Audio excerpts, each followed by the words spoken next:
everyone, I'm Rachel Visser. I'm the Prevention Education Manager at Kids Center, and we wanted to provide our community with some internet safety tips, especially during this time since the COVID crisis has been happening. We understand that we're at home a lot more, our kids are at home a lot more, they have access to more screens, they have more time on their hands to go online.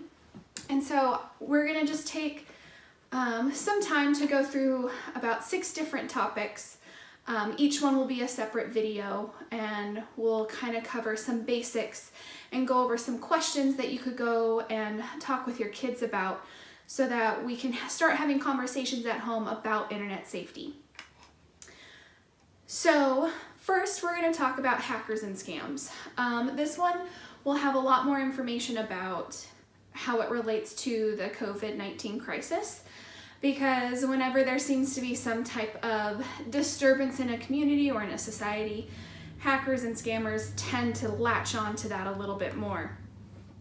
The FCC states that there are a bunch of scams coming out about student loans, about HVAC cleanings for your houses, debt consolidations, and then also about the federal government and stimulus payments. People are trying to prey off of one another, off of the fear during this pandemic. So a couple of these things that are coming out, like you may be seeing emails from CDC or the World Health Organization, but for the most up-to-date, you actually have to go to those websites. They're not going to be sending out emails, they're not going to be sending out anything to a personal email address. It's going to be in the form of press releases, it's going to be in the form of something that's on a more general release as opposed to individual households. So a couple of tips would be, if you get an email, sometimes it'll come in a text message. Don't click on any of the links. If it comes from a friend and you have a suspicion that that link isn't correct, give them a call. Don't respond to texts or emails about checks from the government. I know that we've heard about the stimulus payment that is coming out, but we will be contacted either by a direct payment from the IRS or anyone that is offering you money now. It's going to be a scam. So we want to make sure that we're watching out for that. Scammers can now often spoof actual phone numbers, and so they'll trick you into answering and responding. It might say that a government agent is calling you, it might say that an organization is calling you, but those organizations, any local, state, federal government agency is never going to call and ask for personal information or ask for money. Never share your personal or financial information on email, text messages, or over the phone, and that's directly from the FCC. So you never want to share anything that's personal to any organization. It's going to usually be by mail. If they want you to verify, it might be through security questions that you've set up prior. It might be like the last 4 digits of a social security number, things like that. So you want to be very cautious if they're asking for full information. Couple things. We want to make sure that we are downloading updates on our phone and our devices regularly.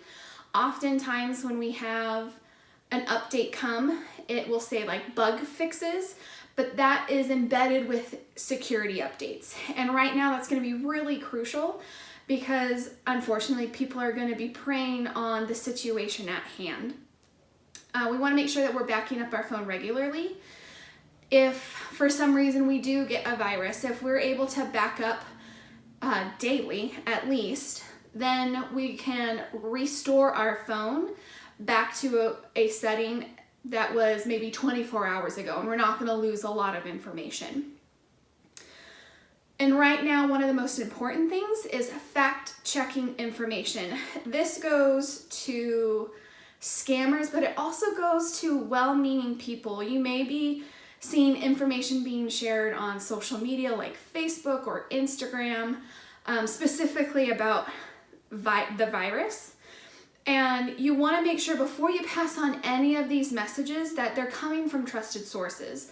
The CDC, the World Health Organization, local health authority websites. This is what the Federal Trade Commission is recommending at this point. You might be seeing posts like, here's how you can test at home if you have COVID, or the COVID virus can't survive in such and such temperature. Always go back to the accredited websites because that's where you're going to get the most trustworthy information.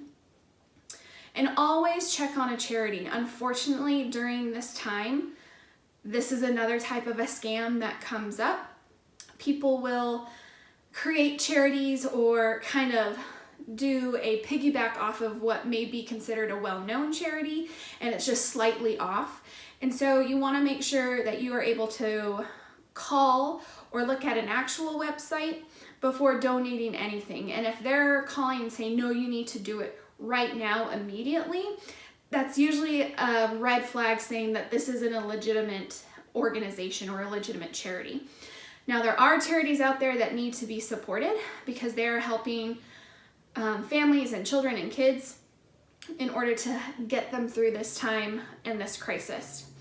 So there are a couple questions that should be coming up on your screen that you can talk to your kids about.